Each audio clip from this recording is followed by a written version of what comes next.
What's up, guys? Welcome to another episode of the No Fun League. Today we have the 2018 NFL Draft. Most widely known for the quarterbacks, we had Baker Mayfield, Sam Darnold, Josh Allen, Josh Rosen, and Lamar Jackson go in the first round. So obviously very varying levels of greatness and talent among the quarterbacks, but coming into that draft class, that was insane. My Giants had the second overall pick. We ended up picking Saquon instead of a quarterback or, one of the other players up there, which I think in hindsight was a very dumb decision. Shout out Will, that is his biggest talking point.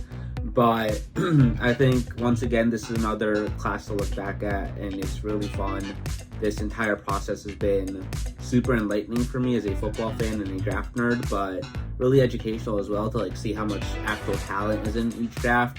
And every year there's a different position that's a standout, which is also really cool. But let's get right into it. The Cleveland Browns had the number 1 overall pick, and they picked Baker Mayfield. And I think Baker Mayfield is a really good NFL quarterback, definitely above average. I'd put him in the top 16 to 18 quarterbacks in the NFL. And I think he was treated very poorly at the end of his tenure in Cleveland. He took them to the playoffs, won them their first playoff game in almost 2 decades. And next year, has multiple injuries that he's fighting through, and they can't run the ball with Nick Chubb and Kareem Hunt more. They're making him throw 30 times a game and then not giving him the credit for sticking it out. Or saying, okay, you're hurting the team, but you want, a different style of play right now that you can't give us because you're hurt. Why don't you sit for a week or two, and then you can come back when you're healthy? None of that happened, and I, for one, even despite liking Stefanski and Andrew Berry, I hope that Cleveland struggles for the next couple of years just because of that decision. Because I think Baker Mayfield, with this current Cleveland Browns team, with the way that the defense is playing, the offensive line, and the weaponry, I think they could be phenomenal, challenge the Ravens and the Bengals for the AFC North title, which they're already doing with, Deshaun Watson, who is not as good as Baker Mayfield right now, in my opinion. But in this redraft, however, I have them taking Lamar Jackson. I think that is the obvious choice. Sorry. 2-time MVP, 17,000 passing yards, 131 touchdowns, 5,700 rushing yards, 52 rushing touchdowns, 10 game-winning drives. Just an elite athlete, quarterback, runner, everything that you would want, leader, everything that you would want Lamar Jackson has in spades. And, the Baltimore Ravens are perennial Super Bowl contenders when he's healthy. They were a Zay Flowers fumble away from going to the Super Bowl this year. He won his second MVP. He's starting to get that playoff performance bug off of him as well. I think he played pretty well against the Chiefs, despite a bad offensive game plan in general for Monken, in my opinion. But second overall, like I said, the Giants picked Saquon Barkley. In this redraft, I have them taking Josh Allen. I think this is a fairly easy decision. 25,000 passing yards, 188 touchdowns, 82 interceptions. 52 did not make sense for Josh Allen, obviously. 48 rushing touchdowns, and 19 game-winning drives in his career. He has not had the playoff success that you would want from a quarterback of his caliber just yet, mainly because he runs into Patrick Mahomes every year, unfortunately for the Bills. But I think him as the quarterback of the Giants at that time, with Pat Shurmur, Odell Beckham Jr. was still on the team, Sterling Shepard was on the team. They still had some big names on defense, and Josh Allen, given the time to develop as he has in Buffalo, it would be insane. At third overall, the Jets picked Sam Darnold. I have them taking Baker Mayfield. 21,000 passing yards, 140 touchdowns, 77 interceptions, 10 game-winning drives. I think he is a really, really good quarterback. Like I just mentioned, I spent a lot of time talking about him with the Cleveland pick, so I won't spend too much time now. But I think he could be really a really good NFL player, which he is because he just got paid. At 4, the Browns picked Denzel Ward. I have them taking Jair Alexander. Denzel Ward has better stats in some categories, but I think Jair Alexander is the better player. 13 interceptions, 49 pass breakups, 59.3% catch percentage allowed. Once again, really good cornerback, hilarious personality, and someone that fits the mold of what Cleveland needed at that time on defense. At 5, the Broncos picked Bradley Chubb, and while I think he's a really good player, they had Shaq Barrett at the time. They could have just given him that chance, and we saw when he got the chance to start in Tampa Bay how good he was. So I have them taking Fred Warner instead. 633 tackles, 10 interceptions, 31 pass breakups, 11 forced fumbles. The best middle linebacker in the NFL right now. One of the most valuable defensive players in the NFL right now. Just an absolute beast on the defensive side of the ball. At 6, the Colts picked Quentin Nelson. I have them taking Quentin Nelson again. 5,000 snap seasons and only 10 sacks allowed. Just the epitome of consistency at the offensive line position. At 7, this is where things get interesting. The Bills picked Josh Allen. I have them taking Sam Darnold. And like a couple of other picks that I've made, you might be like, what the fuck is he thinking? Sam Darnold, the guy that was seeing ghosts on Monday Night Football.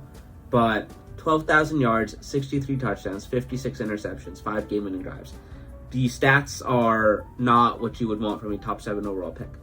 However, this is the first time where we're, in like a 5 to 6 year window of how far ago these were drafted. So they're on their second contract, third contract, but they've been around a couple of teams like Sam Darnold has.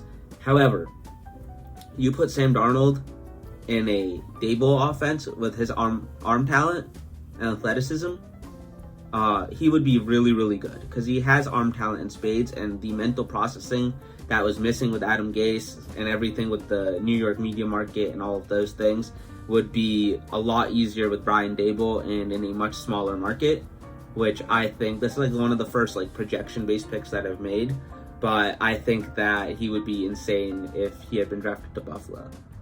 At 8, the Bears picked Roquan Smith. I have them taking Roquan Smith again.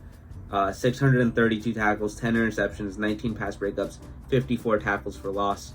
A beast of a middle linebacker who the Bears traded to Baltimore, which enabled them to have one of the scariest defenses in the NFL.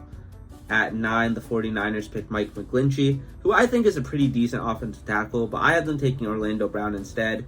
5,000 snap seasons, 23 sacks allowed. He's been on a couple of different teams, but if you look at the teams that he's been on, it's all winners.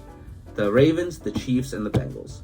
It is all teams that have consistently won, and he has been a part of that consistent winning. So I think that's worthy of a top 10 selection. At 10, the Cardinals picked Josh Rosen, the Rosen one. The guy that said, you're going to regret the first 9 picks ahead of me. Ultimately, the Cardinals ended up regretting the 10th overall pick that they made with him because they drafted a quarterback at 1 overall the next year. But I have them taking Bradley Chubb, 45 sacks, 54 hits, 159 quarterback hurries. Just a really good, consistent edge rusher. At 11, the Miami Dolphins picked Minkah Fitzpatrick. I have them taking Minkah Fitzpatrick again. 397 tackles, 19 interceptions, 26 pass breakups. A really, really good free safety who they ended up getting a first-round pick for in a trade with the Pittsburgh Steelers. In revisionist history, who knows if that trade happens or not, but still a phenomenal football player. At 12, we're going to keep the theme going of repeating picks for a little bit longer. The Bucks picked Vita Vea. I have them taking Vita Vea again. 29 sacks, 31 hits, 31 tackles for loss. A massive human being who should not be able to run as fast as he does and really enable that defense to become what it was during the 2020 championship season. At 13, like I said, we're going to keep a bit of a streak going. The Washington football team, Commanders, whatever, it was not that at the time, but they picked Daron Payne. I have them sticking and picking. 35 sacks, 35 hits, 53 tackles for loss. A little bit of a different position than Vita Vea, which is why I didn't flip-flop them, but still a really good, consistent defender in the NFL. At 14, the Saints picked Marcus Davenport. This was a bit of the start of the trend of them picking edge rushers that did not pan out in the first round. I have them taking Shaquille Leonard instead. Darius Leonard when he was drafted. 470 tackles, 12 interceptions, 15 pass breakups, 16 sacks. A all-around middle linebacker, a guy that you want in the middle of the defense. Now, we saw that he got cut for the Colts mainly for salary cap reasons. Signed with the Eagles. The Eagles' vibes as a whole were bad. I think he should still get another shot. But a guy that, at his peak before injuries hit him hard, was one of the top 5 middle linebackers in the NFL for sure. At 15, the Raiders picked Colton Miller. I have them taking Jordan Mailata, late round pick, rugby player who's only played like 2 full seasons. Thus far, I think one was injury, and then he wasn't starting. They drafted Andre Dillard in the first round and things like that. But 2,000 snap seasons. 2020 was really the first year that he played. 19 sacks allowed. So, not as good as a Quentin Nelson or Orlando Brown, but still a really, really good, consistent monster for a left tackle. At 16, the Bills picked Tremaine Edmonds. I have them picking. He was only 20 when he was drafted. So, he's been in the league 6 years. He's still insanely young. But 545 tackles, 9 picks, 25 pass breakups. A really athletic, rangy linebacker who was a difference maker in Buffalo and now in Chicago as well. At 17, the Chargers picked Dervin James. I have them sticking and picking. 323 tackles, 8 interceptions, 5 forced fumbles. Injuries, large contract, and, them not really being a good team has ruined his reputation a bit, but I still think he's a really talented football player who was one of the best picks that the Chargers have made in a while. At 18, the Packers picked Jair Alexander. Obviously, he's already gone. I have them picking J.C. Jackson. 26 interceptions, 53% catch percentage allowed. Just a lockdown cornerback when healthy and in New England. But, the Packers are another really good culture team where he could have fit in and made a difference. At 19, the Cowboys picked Leighton Vander Esch.